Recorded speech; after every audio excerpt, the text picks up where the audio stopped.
Então, muito boa noite. Antes de mais, dou as boas-vindas ao Padre Nuno, que é um padre jesuíta. Daqui a um bocadinho iremos escutar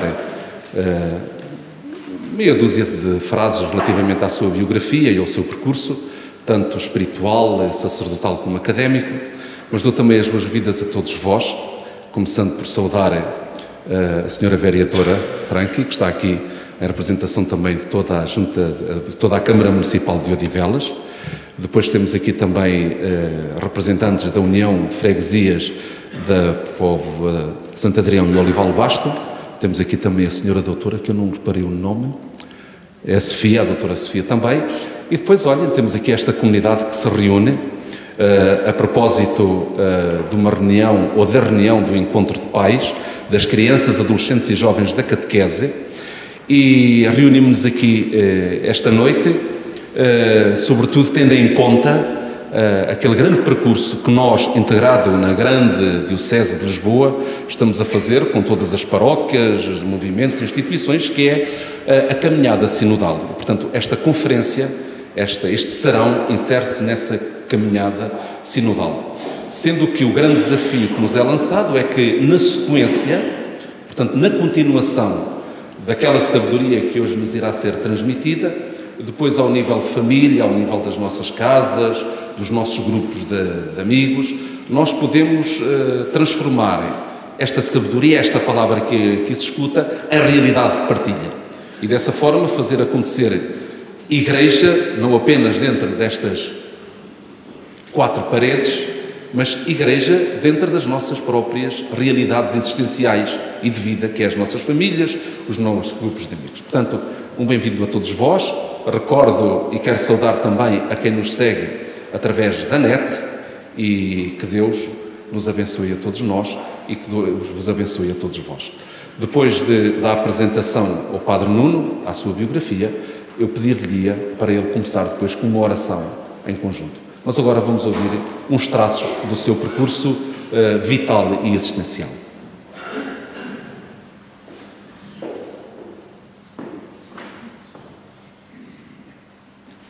Boa noite. O Sr. Padre Nuno Tovar de Lemos nasceu em Lisboa em 1960, licenciou-se em Engenharia Eletrotécnica no Instituto Superior Técnico e em 1984 entrou na Companhia de Jesus. Estudou Teologia nos Estados Unidos, tendo o grau de Master of Divinity pela Western School of Theology de Cambridge, e em Roma, na Universidade Gregoriana, onde se licenciou em Teologia Fundamental.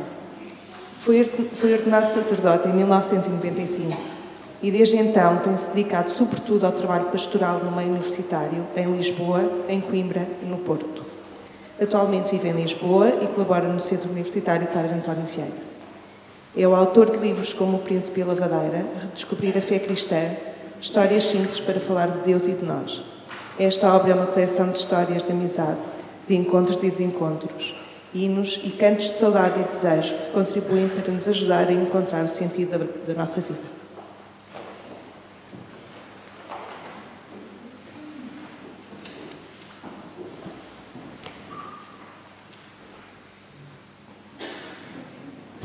Boa noite a todos. Gosto imenso destas apresentações, que assim recordo quem é que sou. Chegamos ao fim do dia depois de acontecer tanta coisa. Já nem sabemos bem a que planeta pertencemos. Vamos pôr de pé para fazer uma oração. Então, em nome do Pai, do Filho e do Espírito Santo. Obrigado, Senhor, por este dia que agora termina. Obrigado por estarmos aqui na Tua casa, para tratarmos da nossa amizade contigo. Ajuda-nos a parar, a abrir o coração. Nós pedimos a Ti, Jesus, que és Deus com o Pai, na unidade do Espírito Santo. Glória ao Pai, ao Filho e ao Espírito Santo. Princípio, agora e sempre.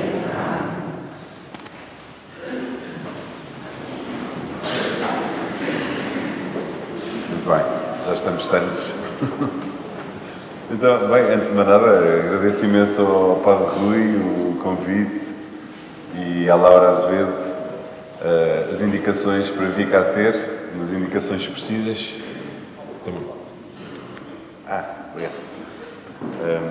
É sempre ótimo quando alguém nos dá assim, indicações tão claras, não é? E a gente segue estava a pensar, porque é que não é assim na vida? Alguém de manhã dava-nos as indicações, então, dia de hoje, vai fazer assim, faz assim. Mas não, temos sempre que tomar imensas decisões, de caminhos vamos para a direita, para a esquerda, depois às vezes não temos bem a certeza, depois percebemos que andamos perdidos, enfim. É o desafio de estarmos vivos, também o desafio de vivermos a vida com Deus. Assim, algumas pessoas às vezes gostariam que Deus atirasse do céu um mapa com as indicações todas. Não, Ele não nos dá mapa nenhum. Aliás, deu-nos um carro para a mão, com as chaves do carro, e diz, vá, agora faz-te à estrada da vida. Mas Ele está sempre ali ao lado, sempre. E creio que o grande desafio é como é que se vive a vida toda com Deus. Claro que aconteceu-me a mim, e se calhar a vocês também, ao final do dia, entrarmos aqui na igreja e de repente o nosso coração vai para Deus e estamos aqui num ambiente especial. Sentimos muitas vezes isso quando estamos na missa, ou quando fazemos um retiro, ou uma peregrinação. Mas, de facto, mais de 90% do tempo não é passado nem na igreja, nem nos retiros, nem nas peregrinações. É passado no supermercado a fazer compras, ou a fazer comida para a família, ou os mais novos na escola, ou na profissão, no escritório, nas obras. Não sei se vos acontece o mesmo que a mim, mas os dias sucedem-se a uma velocidade muito grande. Não é? Nós começamos de manhã, quando damos por nós já estamos no fim do dia. Sempre tanta coisa a fazer e tanta coisa a tratar. E é engraçado, porque nós, por um lado, aqui na nossa cultura ocidental, temos acesso a coisas que, de facto, durante a história da humanidade, ninguém pensava que fosse possível ter tanta coisa, mesmo coisas a nível material, possibilidades, só ter uma casa quente, por exemplo, abrir uma torneira e sair água, tantas possibilidades, ir a uma caixa de multibanco, carregar uns botões e sair dinheiro, quer dizer, temos a vida por um lado tão facilitada, mas por outro lado, de facto, muito complicada. Só a quantidade de papéis que nós temos, é o papel do seguro, é a conta do supermercado, é a carta que vem não sei de onde, não é? E é mais ou menos fácil nós, de repente, gastarmos a nossa vida inteira a tratar de assuntos exteriores a nós e, claro, os assuntos mais importantes que são, que envolvem pessoas, não é? As pessoas da nossa família, os nossos amigos, pessoas que nos preocupam. E, de repente, Deus, depois chegamos no domingo à missa, ai, Senhor, onde é que tu estiveste durante uma semana? Às vezes conseguimos passar um dia quase sem pensar em Deus. É mais ou menos fácil. Então, o tema que pediram para falar aqui esta noite é a espiritualidade na vida do dia-a-dia, não é? É esse tema? Ainda bem que não me enganei no tema.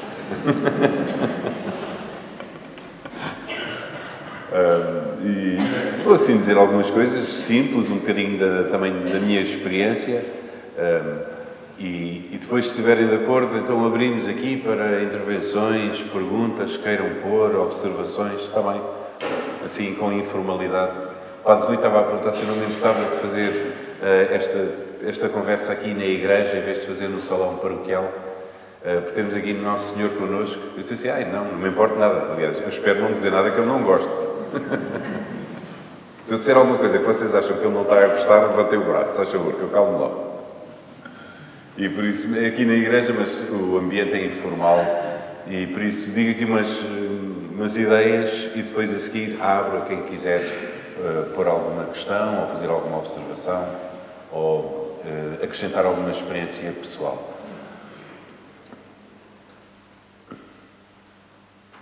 Havia um padre jesuíta como eu, que já morreu, e que morreu assim com fama de santo, um homem de quem eu gostava imenso.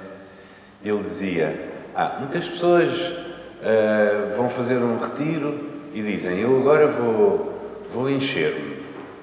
E depois vou lá para a vida, vou esvaziar-me. E depois faço um outro retiro e encho-me. E este padre dizia, alguma coisa está errada com isto. Porque a vida do dia-a-dia, se for bem vivida, enche-nos, não nos vazia. E enche-nos de Deus. Ora, muitas vezes eu acho que não é bem essa a nossa experiência. Como é que se tem uma espiritualidade, não só nos momentos mais missa, oração, retiro, como é que se tem uma espiritualidade no dia-a-dia? Hoje em dia fala-se imenso de espiritualidade. Mesmo amigos meus que não acreditam em Deus querem imenso ter uma espiritualidade. E nós às vezes já não sabemos bem o que é que a palavra espiritualidade significa. Pois algumas pessoas dizem, tens aqui uns pauzinhos de incenso, põe lá na sala, põe uma música calma, relaxada, acende os pauzinhos de incenso, tens ali o teu momento de espiritualidade. Está bem, eu acho que isso pode ser bom e todos precisamos de acalmar um bocado. Mas é que a palavra espiritualidade para nós cristãos, e reparem, nós somos os autores desta palavra, uma palavra que vem do nosso vocabulário cristão.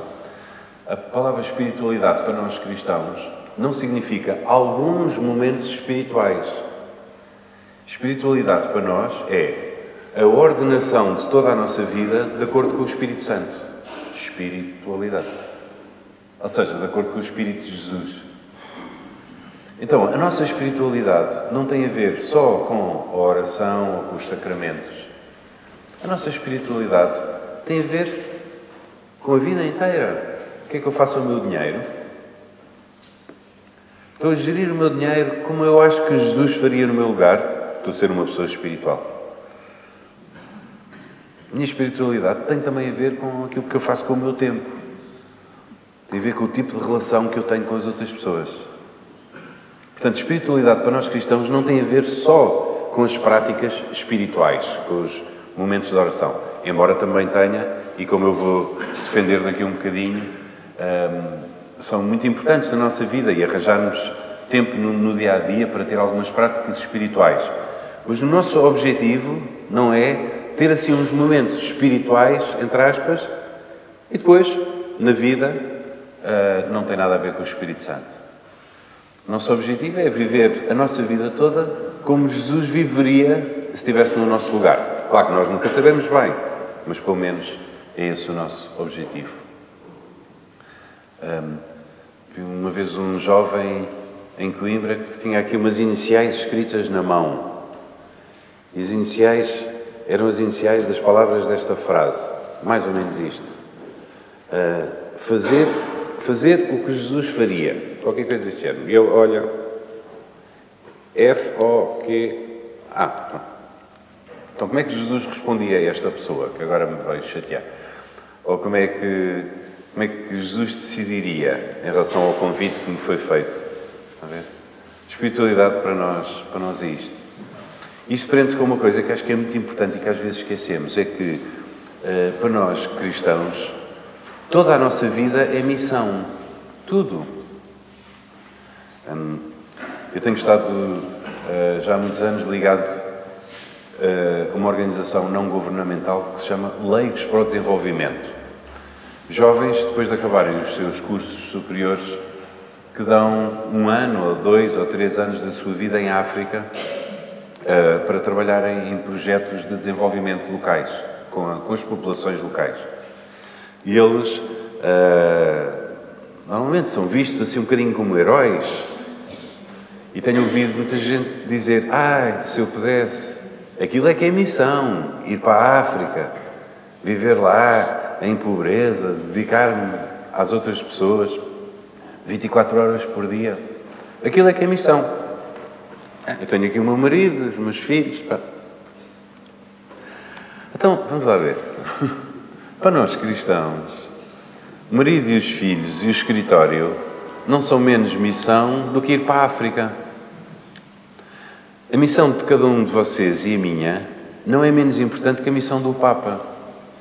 Cada um tem a sua. E reparem, e ainda podiam pensar, mas se calhar é uma missão que eu ainda não descobri, é uma missão que está lá para a frente, no futuro. Não. A missão é a vida, a nossa vida, tal qual ela é. Sem ilusões, sem idealismos. Vou concretizar um bocadinho. Por exemplo, para nós, cada pessoa que nós encontramos, seja uma pessoa próxima, por exemplo, da nossa família, com quem nos cruzamos ao pequeno almoço ou durante o dia, seja a senhora que nos vendeu o jornal ou a fruta, seja uma pessoa que nos telefona, cada pessoa que cruza a nossa vida, eu devo pensar, Deus pôs esta pessoa no meu caminho para eu lhe dar alguma coisa boa. Eu tenho uma missão. Há missões deste género que eu gosto imenso, que são as pessoas que me são simpáticas. Ainda bem que esta pessoa me telefonou. Gostei imenso de a encontrar. Esta senhora da fruta foi mesmo simpática. E depois, há missões que são difíceis, que é aquela pessoa que tem aquele feitio e que parece que cada vez que nos fala é... Portanto, há missões fáceis e missões difíceis. Mas é tudo missão. O meu trabalho profissional, para os que trabalham fora de casa, todos trabalhamos. Uma vez que eu estava lá nos Estados Unidos e depois um amigo meu convidou-me para jantar, ele era japonês, e convidou-me para jantar com a família japonesa e eu fiquei ao lado de uma tia dele e caí na asneira de fazer esta pergunta à tia. Eu queria meter conversa com ela. Perguntei-lhe, trabalha? Ela deu-me um raspanete que me serviu de lição para o resto da vida. Ela disse, ouça, uma senhora trabalha sempre. A pergunta não é essa. A pergunta é se só trabalha em casa ou se também trabalha fora de casa. Portanto, todos temos o nosso trabalho.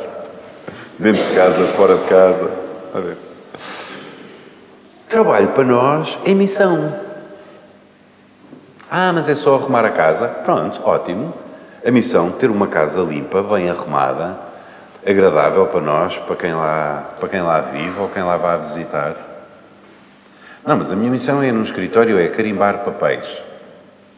Trabalho numa empresa de produzir parafusos. Ótimo. Está a colaborar na produção de parafusos. Que importante que é para o nosso mundo haver parafusos. Ou é uma estação de serviço, ou é um supermercado, onde é que trabalho? E, portanto, reparem, vou dizer uma coisa que vos pode parecer um bocadinho esquisita, mas, ultimamente, eu até posso ter o meu patrão na terra, mas, ultimamente, eu estou sempre a trabalhar para Deus. Ele é que é o meu patrão último. E, por isso é muito bom, à noite, eu prestar contas. Estou sempre a trabalhar para Ele. Não se lembram, logo no início do livro do Gênesis, o que diz a Bíblia, que Deus nos entregou o mundo para, simbolicamente, um jardim, para nós cuidarmos do jardim, o cultivarmos, o desenvolvermos. Esse jardim é o mundo. Estamos a fazer isso. Depois, às vezes, há missões que são um bocadinho mais difíceis de entender como missões. Por exemplo, a doença. Eu gostava muito de ter uma missão, mas tenho aqui um problema de rins que eu não penso em mais nada. E o problema de rins não tem nada a ver com Deus. Tem tudo a ver com Deus. Vou dizer talvez a coisa mais esquisita desta noite. Estar doente é uma missão. Porque há 1000 maneiras de estar doente. Olha, eu como padre tenho aprendido tanto de algumas pessoas que sabem estar doentes. O que é saber estar doente? Saber estar humilde na doença, sem perder o sorriso nos lábios, abandonando-se, pondo a sua confiança em Deus, tratando bem aqueles que o tratam, sem andar a queixar-se, a dizer mal da vida. Porque Deus dá a graça. Qualquer que seja a situação que a gente tenha que viver, Deus dá-nos a graça de vivermos bem essa situação, desde que eu não arme em vítima. Se eu começo a armar em vítima, a dizer, ai, desgraçadinho de mim, o que me havia de acontecer, agora eu rimo direito também. Se eu me armo em vítima, estou a fechar o meu coração, Deus não pode fazer nada.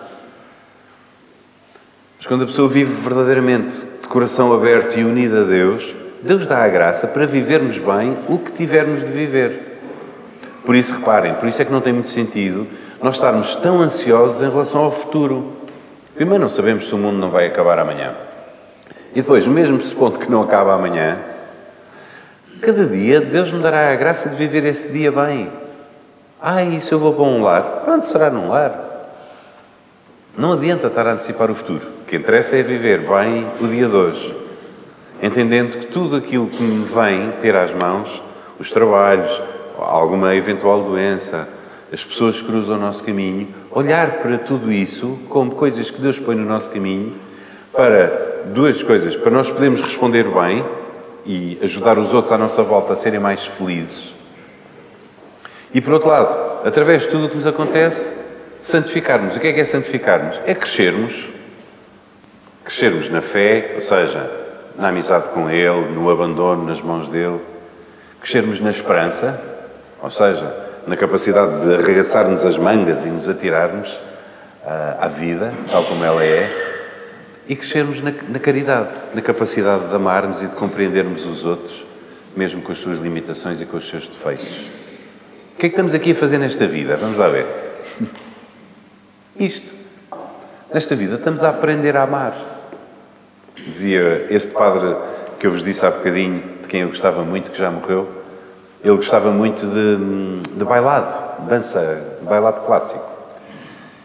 E dizia ele assim, eu imagino o céu como uma dança. Aliás, é um tema que aparece muitas vezes na história da pintura, o céu representado como uma dança, toda a gente a dançar. E a terra como um ginásio, onde estamos a aprender a dançar. E a dança, qual é? É o amor. É a única coisa que nós estamos aqui a aprender na terra. É aprender a amar. Amar a Deus sobre todas as coisas e amar o próximo como a nós mesmos, como Jesus explicou. Isto é o essencial da vida.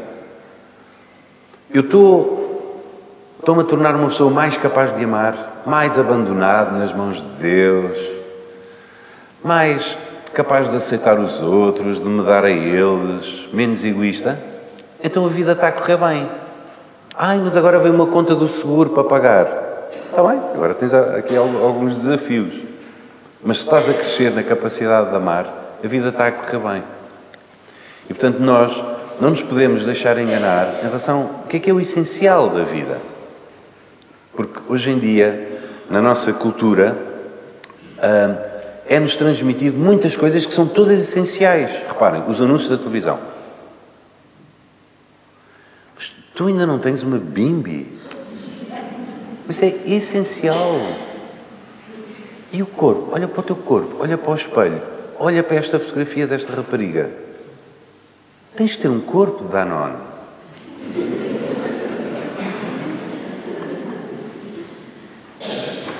E tens que estar informadíssimo sobre tudo o que se passa na Grécia.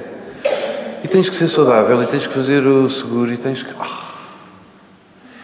E vivemos numa floresta de essenciais. É tudo essencial. A ver. E a coisa mais essencial, a sanidade mental. Como é que é possível manter a sanidade mental no meio de tanta coisa? Não.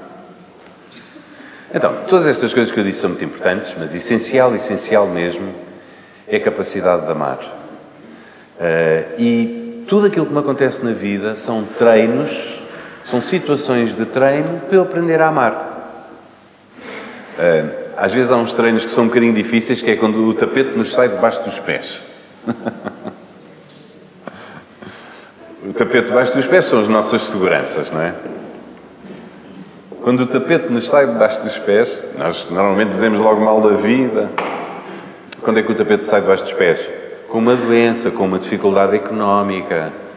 Quando uma pessoa que eu tinha, por muito minha amiga, percebi que disse alguma coisa menos agradável a meu respeito. Quando um sonho que eu tinha, de repente não se realiza. O tapete onde eu assentava a minha segurança, de repente, sai-me. É sempre a oportunidade de eu lançar as minhas seguranças mais fundo. Mais fundo.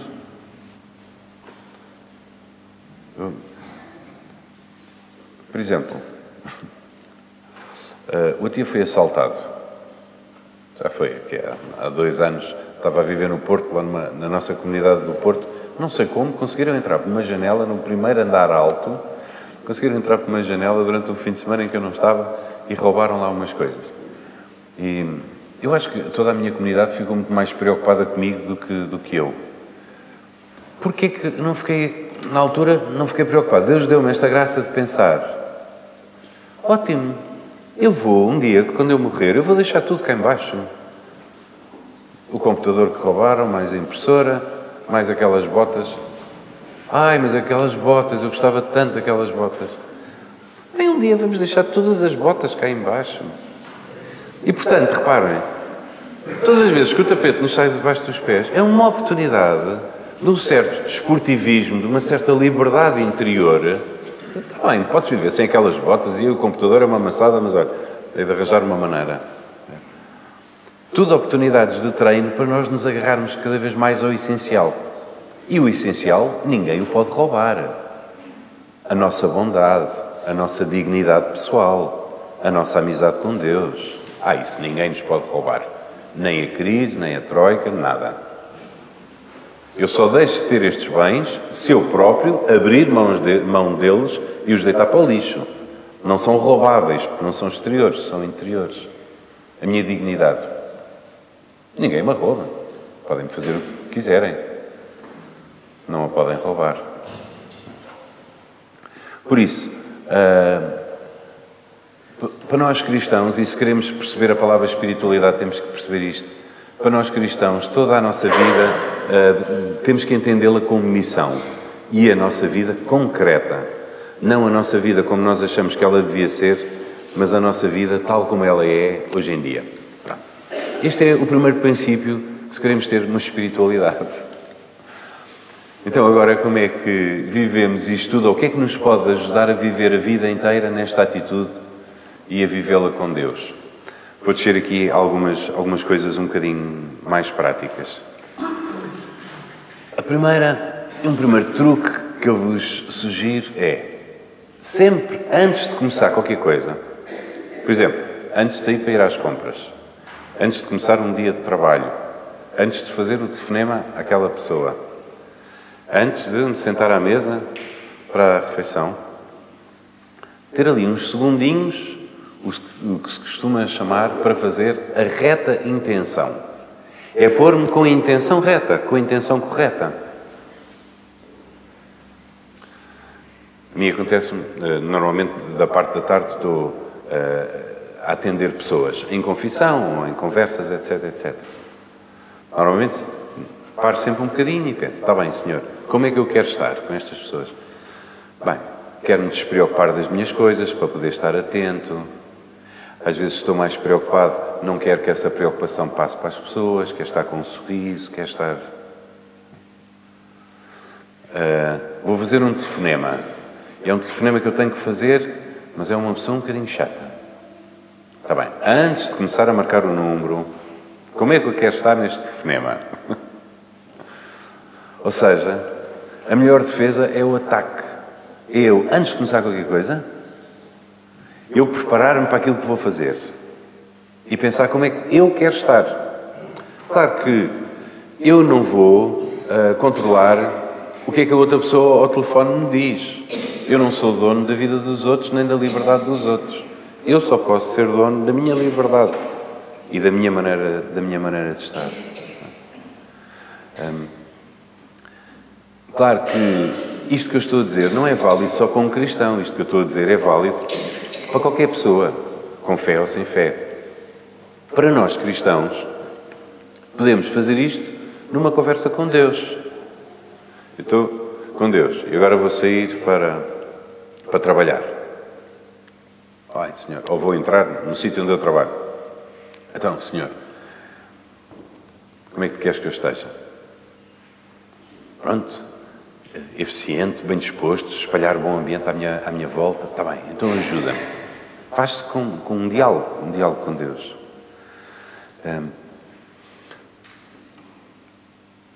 Atenção àquelas formas de espiritualidade que chamamos beatice. O que é beatice? Beatice não é ter muita fé. Ter muita fé é ótimo. É a pessoa dizer, ai, Senhor, Senhor, Senhor, mas depois isso não ter nada a ver com a maneira como nos comportamos na vida. Jesus disse mesmo, não é aquele que me diz, Senhor, Senhor, que entrará no reino dos céus, mas aquele que faz a vontade do meu Pai que está nos céus. E, portanto, nós cristãos somos um bocado obcecados por isto, agradar a Deus. As outras pessoas até podem nem ter percebido o que é que eu estou a fazer, ou porque é que eu fiz aquilo. Mas Deus sabe e Deus vê tudo. Agradar a Deus, fazer a vontade dEle.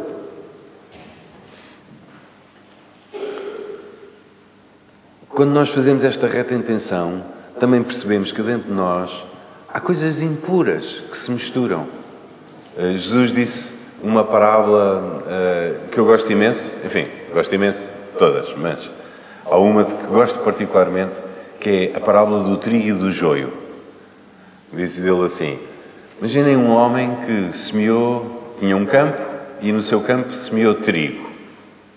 Depois foram lá os trabalhadores, passados uns tempos, disseram: tu não semeaste trigo no teu campo? É que agora nasceu também, dentro do trigo, nasceu joio, erva daninha.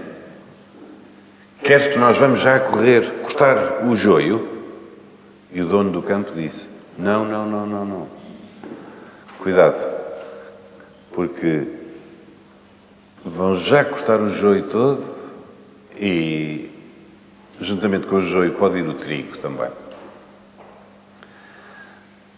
A seu tempo, deixa crescer o trigo e o joio, e a seu tempo depois separa-se, o trigo aproveita-se, o joio queima-se. Portanto, o que é este campo de trigo e de joio, de coisas boas e de coisas más? É o nosso coração. É o mundo fora de nós, mas também é o mundo dentro de nós. E eu acho que vocês sabem o que é que eu estou a dizer. Nós não temos só coisas boas. Temos desejos maus, temos pensamentos maus. Há mistura com muito desejo bom e com muito pensamento bom. Acho que, no fundo, o que nós queremos é ser boas pessoas. Por isso é que saímos de casa esta noite. Podíamos ter ficado a ver televisão e vimos aqui, não é? É porque queremos ser boas pessoas. Mas depois há misturam-se muitas coisas. Misturam-se ressentimentos, às vezes. Misturam-se comparações. E por isso, o fazermos a reta intenção, ou seja, fazermos este momento de preparação antes de entrarmos em qualquer atividade, permite-nos purificar o nosso coração. Dizer: pronto, esta pessoa tem ali umas coisinhas que me irritam um bocado, mas eu não me vou deixar levar por isso. Todos os santos tinham pessoas que os irritavam. Não pensem que um santo que acha toda a gente muito simpática. Qualquer santo tem pessoas de quem ele gosta mais e outras pessoas de quem não gosta tanto. Qual é que é a diferença?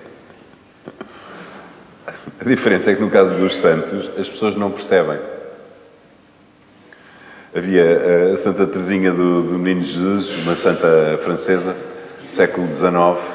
Havia lá, ela era freira. E lá no convento havia uma freira com quem ela tinha a maior das dificuldades. Essa freira estava convencida que ela era a predileta de Santa Teresa. Porquê? Porque ela não se deixava levar pelos seus sentimentozinhos, mas quando estava com ela fazia sempre um esforço de ser particularmente boa para aquela pessoa que a irritava. Não é fantástico isto? Ela estava convencida que era a preferida de Santa Teresa. E nós sabemos depois pelos escritos que Santa Teresinha tinha imensa dificuldade com ela. Por isso, a reta intenção antes de cada atividade tem também como objetivo perceber as coisas que dentro de nós são menos boas para que elas não nos controlem.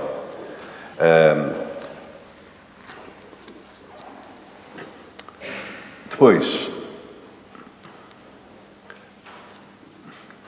creio que é muito importante, pelo menos para mim é muito importante, tentar ter a consciência da presença de Deus ao nosso lado ao longo do dia. Havia um jesuíta, creio que alemão, não conheci, mas ouvi esta história, tinha tanta consciência que Jesus estava sempre com ele, Jesus Cristo ressuscitado, tinha tanta esta consciência que um dia estava numa estação de comboios, na bilheteira, a comprar o bilhete, e em vez de um bilhete enganou-se e pediu 2 bilhetes. Estão a ver? Quando nós nos enganarmos assim e formos ao café e dizer: olha, eram 2 cafés. Ai não, desculpa, é só um. Quando nós começarmos a pedir coisas para Jesus, então aí já chegámos mesmo a perceber o que é ser cristão. Ser cristão é viver acompanhado por uma presença que é invisível, nós não vemos, mas que é real. O Papa Bento XVI tem uma definição ótima do que é a fé cristã. Diz ele assim: a fé é decidir estar com o Senhor para viver com Ele. É uma decisão que eu tomo todas as manhãs, ter fé. A fé é decidir estar com o Senhor para viver com Ele, para fazer o dia com Ele. Para ir tomando as decisões com Ele ao longo do dia. Aqui há 2 anos atrás, ali no centro universitário onde eu trabalho, tive uma conversa engraçada com um rapaz sem fé. Aparece lá muitos jovens à procura de Deus ou sem fé. E este rapaz perguntava-me: ó Padre Nuno, mas diga-me lá, eu tenho vindo aqui, tenho achado isto interessante, diga-me lá, qual é que é a vossa ideologia? E eu dizia: olha João, a primeira coisa que tens que perceber é que isto não é uma ideologia. Também tem umas partes de ideias, mas não é uma ideologia, é uma amizade. Eu sei que tu vais pensar que nós somos todos doidos, mas é uma amizade com uma pessoa que nós não vemos. A nossa fé não são umas ideias. A nossa fé é uma companhia, uma amizade. Nós acordamos de manhã e Ele já lá está. E nós, preocupados, que agora temos que fazer o pequeno almoço e agora já estamos atrasados. Está bem, mas a coisa mais importante é que Ele já lá está. E nós na cama a adormecer e Ele ao lado. Sempre ao lado. Sem nunca se impor. Sem nunca se impor. Porque há pessoas que impõem a sua presença, não é? Se fazem notadas e imprescindíveis. Jesus é o contrário. Discreto. Aliás, Ele ser invisível, eu creio que tem a ver com o respeito enorme por nós. Podemos vê-lo, mas na fé. Não se impõe. Se fosse visível, todas as pessoas tinham que se render, digamos.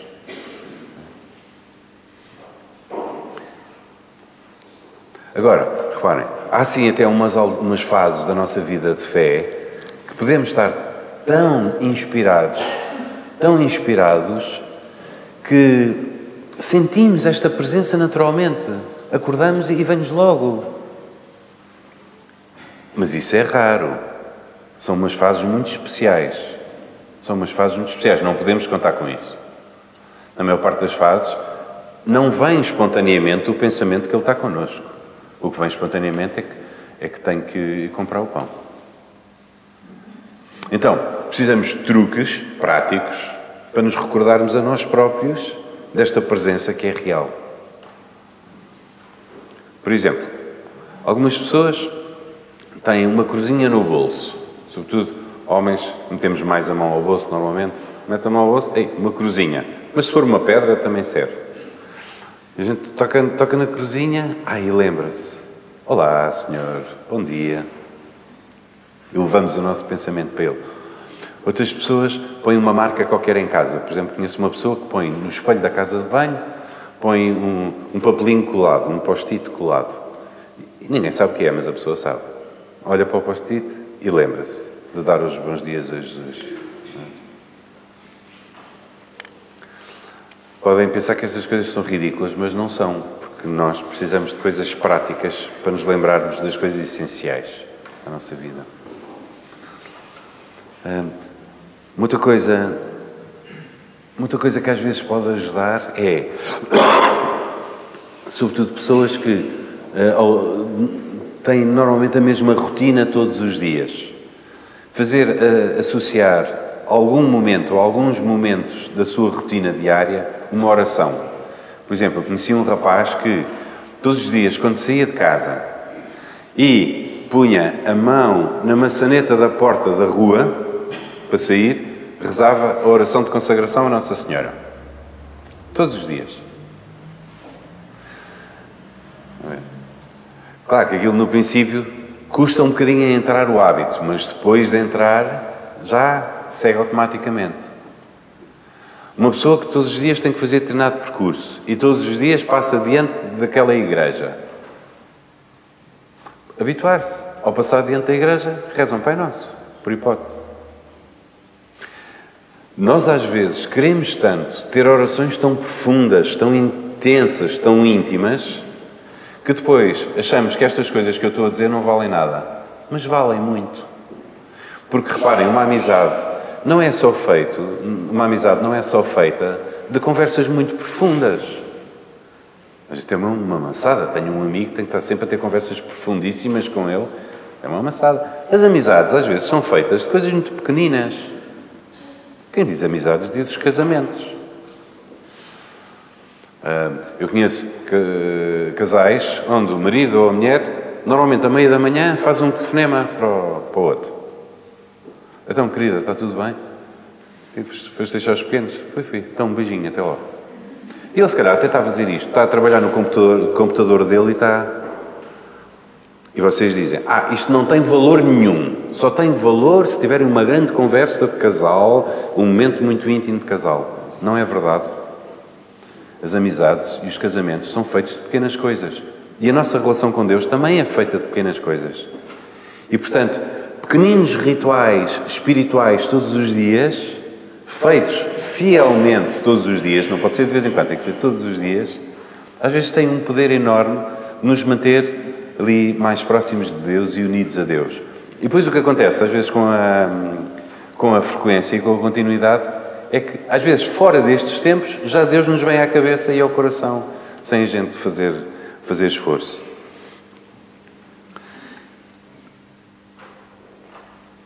Algumas pessoas gostam, por exemplo, às 3 da tarde, de rezar o Ângelus, a oração de Nossa Senhora. Ótimo. Ali, às 3 da tarde, em ponto. Enfim, já perceberam? Dei-vos só alguns exemplos.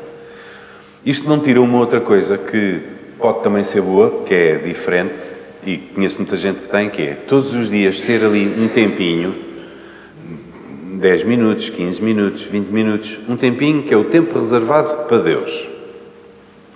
Normalmente é mais fácil se for ou logo de manhã ou então à noite, antes de deitar. Normalmente, mas isto depende de pessoa para pessoa. O que é que se faz nesse tempo?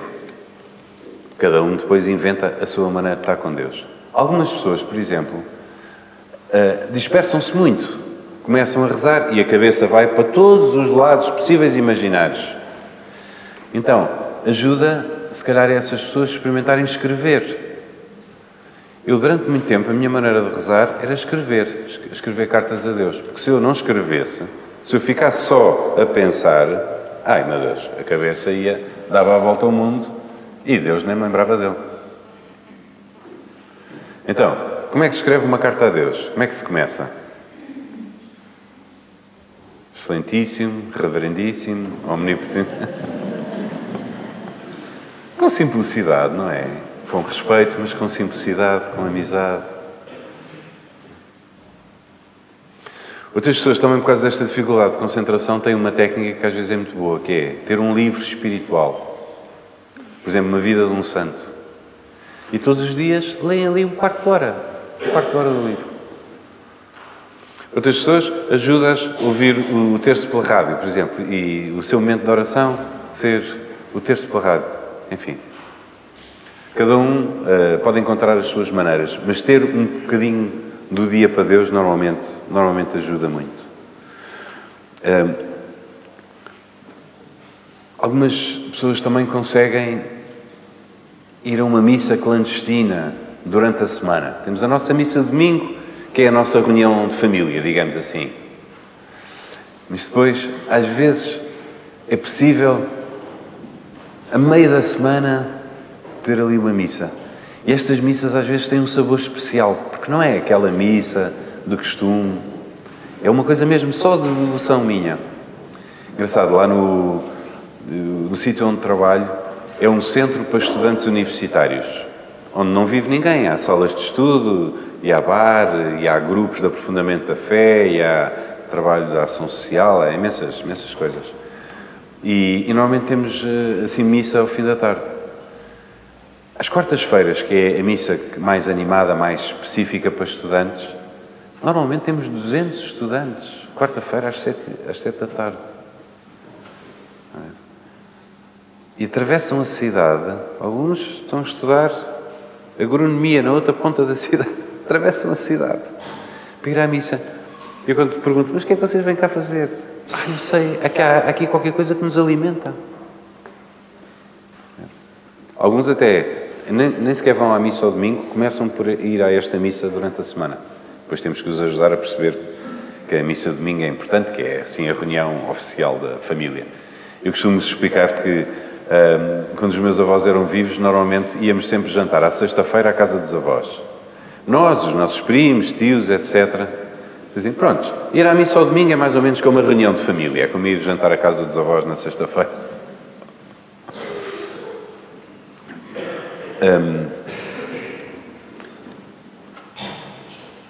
Gostava de dizer que a missa, quando a gente começa bem a perceber a missa resume tudo. Lembra-se que eu comecei por falar da vida como missão. Missão é parecido com missa, não é? Pois, vem do mesmo lado. O que é a missa? A missa é assim. Eu vou receber Jesus, vou-me alimentar de Jesus, que se faz pão para mim e que entra em mim, para eu poder, no fim da missa, sair lá para fora para a vida e também eu ser pão para os outros, alimentar outros. É tão simples a vida cristã, é só isto, é vir aqui, alimentar-me, sair daqui com sentido de missão. Algumas pessoas dizem, mas o que interessa é a missão, não interessa eu alimentar-me. Pois, fazes o mesmo com o corpo, vais ver quanto tempo resistes. E a alma não é muito diferente do corpo. Tal como preciso de alimentar o corpo para trabalhar, também preciso de alimentar a alma para viver a vida com sentido de missão. Creio que a missa, quando nós a percebemos bem, a missa resume tudo. Depois, ponto, posso gostar mais dos cânticos ou menos, posso gostar mais ou menos do padre, das palavras do padre. Isso, desculpem lá, são tudo coisas acessórias. O essencial da missa é que Jesus nos alimenta através das leituras da sua palavra e através do pão, que é Ele próprio, para nós sairmos com sentido de missão. Depois, claro, há assim umas missas que nós sentimos muito, há outras missas que até estamos meio despedados, mas tudo tem valor. Finalmente, aqui duas coisinhas que talvez possam ajudar a viver a espiritualidade no dia-a-dia. Tal como um casal, para viver o amor no dia-a-dia, precisa às vezes de se retirar para ter alguns momentos especiais, ou jantar fora os dois, ou se calhar passarem um fim de semana, uma segunda lua de mel, ou uma quinta lua de mel. Assim também nós, na nossa relação com Deus, para podermos viver a amizade com Deus no dia-a-dia, também é muito importante, de vez em quando, termos assim momentos mais fortes. Pode ser um retiro, ou pode ser uma peregrinação. Um retiro, ou uma peregrinação, ou fazer um curso de qualquer coisa relacionado com Deus e com a fé. Retirarmos e termos assim um tempo mais forte com Ele. Não é para passarmos a vida em retiros, mas é importante. Também pode ajudar muito a tentar encontrar um grupo de oração, um grupo de fé, porque nós sozinhos temos muita dificuldade. Jesus inventou esta coisa que se chama a igreja, ou seja, a comunidade. Porquê? Ele sabe que a vida cristã não é para ser vivido isoladamente. Claro, pois cada um de nós é único e vive-a de uma maneira única. Mas precisamos uns dos outros. Somos todos limitados, mas precisamos uns dos outros para nos estimularmos a viver como cristãos. E por último, a mim pessoalmente, e creio que a vocês, ajuda muito de vez em quando fazer uma boa confissão. Uma boa confissão. Uma vez, aqui há uns anos atrás, uma senhora perguntou-me: Sr. Padre, não sei se me podia confessar. E eu, sim, é questão de combinarmos. Mas eu não sei se esta vez eu vou ter perdão. Então não sabe se vai ter perdão como? Não, é que desta vez eu tive mesmo culpa. Eu digo, olha, minha senhora, então se calhar pela primeira vez na sua vida vai ter perdão. As outras foram a fingir. Se calhar vai fazer a primeira confissão verdadeira da sua vida e vai ver como é bom. Nós gostamos sempre de confessar com quem vai mostrar uma caderneta. Está a ver, sou professor, eu fiz tudo, tenho tudo boas notas. O que é que vocês acham que o padre está interessado no vosso comportamento? Ou julgam que o padre está interessado nos vossos pecados? O padre tem os dele, que já lhe dão muito que fazer. Enfim, falo por mim, mas creio que falo por ti também, Rui. A mim? Sim. Não. O que eu vou dizer a seguir.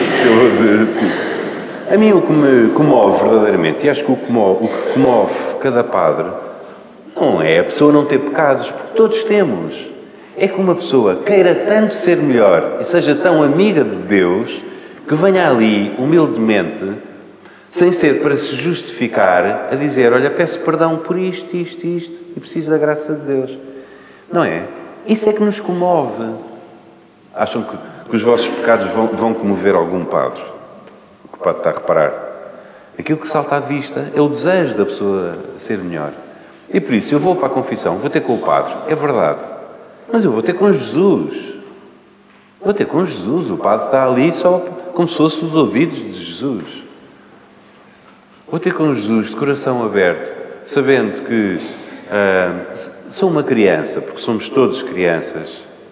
Estamos a tentar acertar com o bem. Às vezes acertamos, outras vezes não. E estamos ali com humildade a reconhecer o positivo, a reconhecer o negativo e, sobretudo, a buscar a graça de Deus para recomeçar melhor. O que é o perdão? O perdão não é desculpa. Também é desculpa. Mas é muito mais do que desculpa. O perdão é a graça que Deus dá para recomeçarmos hoje.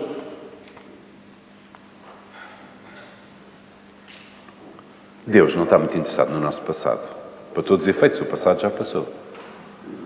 Se fazemos uma confissão de coisas do passado, é só por uma questão de verdade, de pôr as cartas na mesa, de não andarmos ali a armar. Deus está interessado no nosso presente e no nosso futuro. Ele dá-nos uma graça especial, que é a graça do perdão, que é a graça de recomeçar hoje. Como diz aquela música de um autor português, hoje é o primeiro dia do resto da tua vida. É isso, quando a gente sai da confissão, é isso que Deus nos está a dizer. Hoje é o primeiro dia do resto da tua vida. Não interessa o que é que fizeste, já o confessaste com humildade. Agora, passa essas culpas todas para mim e tu recomeça do zero, como quem começa um capítulo novo num livro que está a escrever. Isto é uma coisa fantástica. Havia um Papa, já não me lembro qual é que era, que se confessava todos os dias. Estão a ver que não é preciso eu ter morto ninguém para me confessar. Algumas pessoas dizem, eu não matei ninguém. Eu digo sempre, está bem, mas queria ter morto, era? Já não estamos nesse campeonato, não é? Já estamos no outro campeonato. Quanto mais eu quero crescer no amor, mais as pequeninas coisas importam. Não é só, não matei ninguém. Claro, óbvio. E se não matou ninguém foi pela graça de Deus, porque sem a graça de Deus todos nós faríamos coisas horríveis. E por isso, a Igreja diz que, pelo menos uma vez por ano, é bom ir à confissão como quem faz uma arrumação geral lá da casa, mesmo que não tenha acontecido nada. Outras vezes que nós sentimos, bem, isto já está aqui a sair muito fora dos eixos. Uma altura da minha vida que eu tinha este hábito. De vez em quando fazia 3 coisas no mesmo dia. Arrumava o quarto, cortava o cabelo e confessava-me. Vamos lá recomeçar tudo.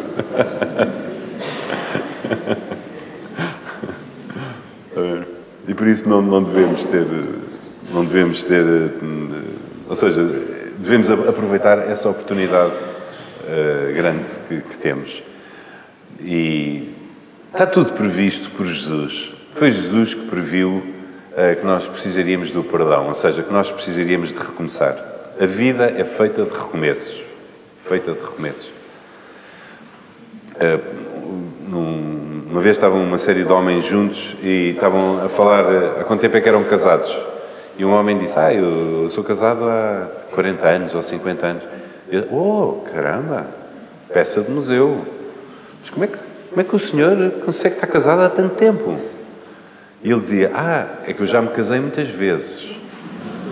Eu disse, nós pensávamos que estava casado há tanto tempo com a mesma mulher. E ele disse, sim, eu já me casei muitas vezes com a mesma mulher. Os casamentos precisam de ser refeitos. As amizades também. E a nossa amizade com Deus também. Precisamos de recomeçar. Até porque a vida traz fases novas, com novos desafios, novas oportunidades. Da parte de Deus é sempre tempo. Hoje podes recomeçar. Organiza-te, pensa como é que vais fazer isso, como é que vais alimentar a nossa relação. Hoje podes recomeçar. E é fantástico nós termos um Deus que está ao nosso lado, não com o dedo assim, para nos apanhar em falta, mas com os braços assim, dizer: recomeça, aqui e agora. Que assim seja.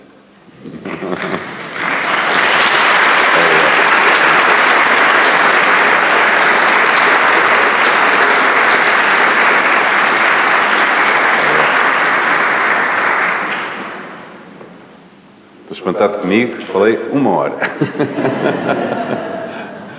Agora, assim, informalmente, quem quiser levantar alguma questão, acrescentar algum pensamento, alguma experiência pessoal, estamos aqui todos como irmãos e somos todos companheiros desta aventura de ter Deus presente nas nossas vidas. Por isso, com toda a simplicidade, quem quiser, está aberta a sessão.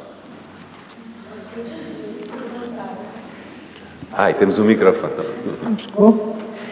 Eu queria lhe perguntar, na sua opinião, o poder, a importância do discernimento para nós avançarmos na nossa caminhada. Obrigado. A importância do discernimento. Discernimento é assim uma palavra cara. Uma vez que há muitos anos atrás, a minha mãe tem uma casa ali no Alentejo litoral, perto de uma povoação pequenina chamada Melides. E na altura, ainda era antes dos telemóveis, estávamos uma noite em Melides, no largo principal, para fazer uma chamada telefónica da cabine, porque havia uma cabine em Melides. Era inverno, Melides nessa altura não tinha ninguém.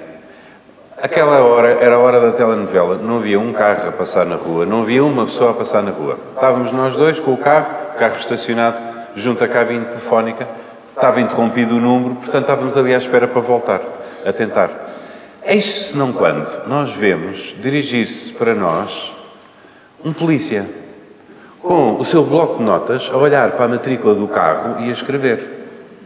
E eu reparei, ao lado da cabine telefónica estava um sinal a dizer estacionamento proibido. Estamos numa terra deserta. E o guarda ia passar a multa. Isto já foi há muitos anos. Hoje em dia, creio que os polícias são muito diferentes deste e disto que eu vou dizer, não fiquem com má impressão, porque é uma fotografia já desatualizada. Mas comecei a discutir com ele e eu, nestas coisas, não sou muito bom a discutir, perco um bocadinho o bom senso. E a minha mãe, então, disse-lhe: Sr. guarda, ainda se fosse ali para a estrada principal, que passam ali carros com uma velocidade tão grande, às vezes de uma maneira perigosa, agora aqui, está a ver, não está aqui a passar nenhum carro, nenhuma pessoa, nós estamos só aqui à espera. E o guarda disse assim: pois é, minha senhora, mas eu estou a acabar o meu turno e eu agora vou voltar para a esquadra e quando o meu chefe me perguntar quantas multas é que apanhaste hoje, o que é que eu vou dizer se eu ainda não apanhei nenhuma?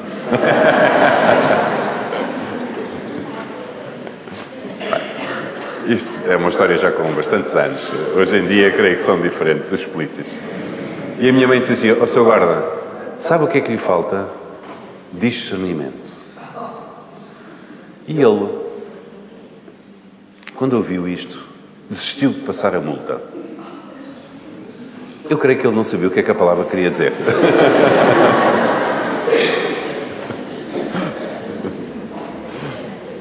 O facto é que se foi embora. Então, discernimento dá para tudo. O que é que quer dizer discernimento? Que é uma coisa muito importante a nível espiritual. Discernimento quer dizer separação. Por exemplo, eu tenho aqui uma taça com feijões brancos e pretos. E eu agora vou separar os brancos para um lado e os pretos para o outro. Posso cozinhar separadamente. Estou a fazer um discernimento. Discernimento de feijões.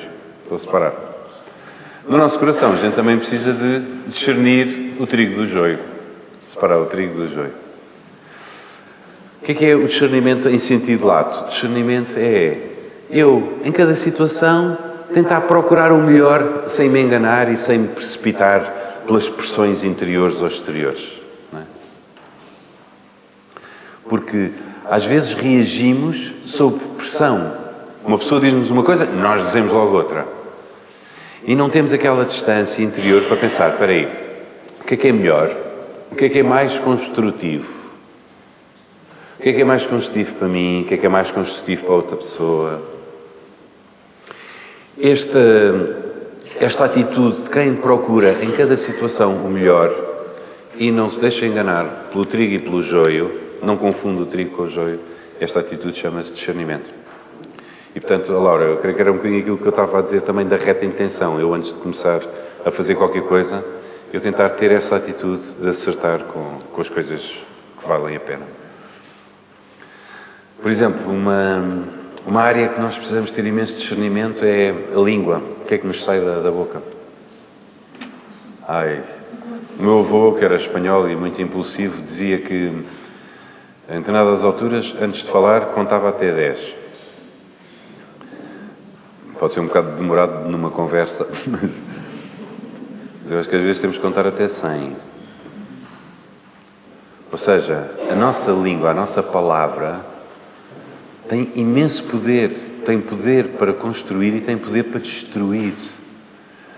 Tem poder para harmonizar e tem poder para criar divisões, às vezes, que não se resolvem. É uma arma muito importante, a palavra. E por isso precisamos de imenso discernimento. Antes de abrir a boca, sobretudo em situações delicadas, precisamos muito de pensar antes o que é que eu vou dizer e se ela disser aquilo, o que é que eu respondo. Estão a ver? Não sermos como crianças que lhes saia pela boca fora a primeira coisa que sentem. Isso é uma imaturidade, é uma infantilidade. E às vezes provoca danos enormes. E depois, olha, as palavras são como os pássaros. Uma vez aberta a gaiola, voa. Já lá está, já saiu da gaiola e depois já não volta. Está a ver? Posso pedir desculpa, posso isso tudo, e devo pedir desculpa. Mas depois dito, está dito. Por isso, é uma área que parece que precisamos todos de muito discernimento. E uma coisa que me parece muito infantil hoje em dia é quando as pessoas dizem: mas eu senti, e portanto se eu senti, para ser verdadeiro eu tinha que dizer. A verdade num adulto não é dizer tudo o que sente. Isso é a verdade de uma criança. Mal de nós, se nós disséssemos tudo o que sentimos, não é? A verdade é, daquilo que eu sinto, dizer o que eu acho que vai construir, o que é mais construtivo. Para mim, para os outros. Nem tudo precisa de ser dito. Imaginem que eu acordo com uma dor de dentes. Se eu estou com uma dor de dentes, normalmente tudo me irrita. Então eu vou ser muito verdadeiro e o senhor que me serviu o café, eu para ser verdadeiro dizer: olha, meu senhor, eu quero ser verdadeiro consigo. O senhor irrita-me. Desculpa, isto é uma infantilidade e uma estupidez. Não é? Portanto, aqui temos que ultrapassar um bocadinho alguns clichês, algumas frases baratas da nossa cultura e algumas ideias falsas da nossa cultura. Uma das ideias falsas é que a verdade é dizer tudo o que se sente. Não é. A verdade é, daquilo que se sente, dizer o que é mais construtivo dizer. E calar aquilo que não é construtivo. E reparem, às vezes pode ser construtivo dizer uma coisa desagradável. Às vezes tem que ser. Pela verdade da relação, para irmos mais longe. Nem sempre o mais construtivo é o mais simpático. Às vezes temos que dizer coisas que nos custa dizer e que são duras, mas que seja sempre pela boa intenção. Não seja para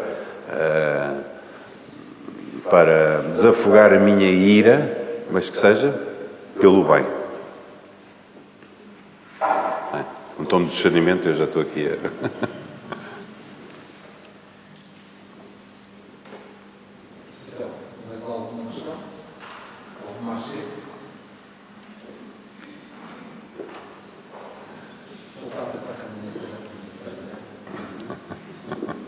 Vê lá se queres corrigir alguma asneira que eu tenha dito.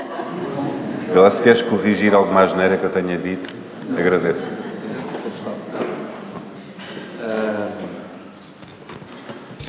Quero agradecer-te em nome da paróquia. É a primeira vez que cá viestes? Primeira vez. Ele ficou muito admirado com a beleza e com o aconchego e, sei lá, com o quintinho aqui da nossa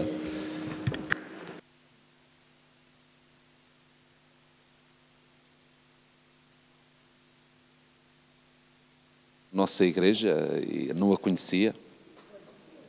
Não, está ligado, não está ligado. Só para te situar também, portanto, o arquiteto, quando construiu, o que ele tinha em mente era fazer o mais próximo de uma casa de Nazaré, de há 2000 anos, possível, esta igreja. Portanto, isto quis ter uma réplica, ela é dedicada à Nossa Senhora da Anunciação, por isso temos aqui a imagem, e depois temos aqui o Arcanjo São Gabriel. Pois é, Nuno, olha, o Padre Nuno, obrigadinho, também pela tua disponibilidade e pela tua partilha. Todos nós desfrutamos certamente imenso dessa sabedoria e como tu sugerias, nós vamos agora esforçar-nos para pôr muito em prática os teus conselhos, que foram maravilhosos. Foste de acordo com o mistério que esta igreja celebra, que é o da encarnação, as tuas palavras fizeram-nos poisar muito na terra, quer dizer, no construir uma vida que seja alimentada internamente por esta vida espiritual. Ok, então queres terminar com uma oração?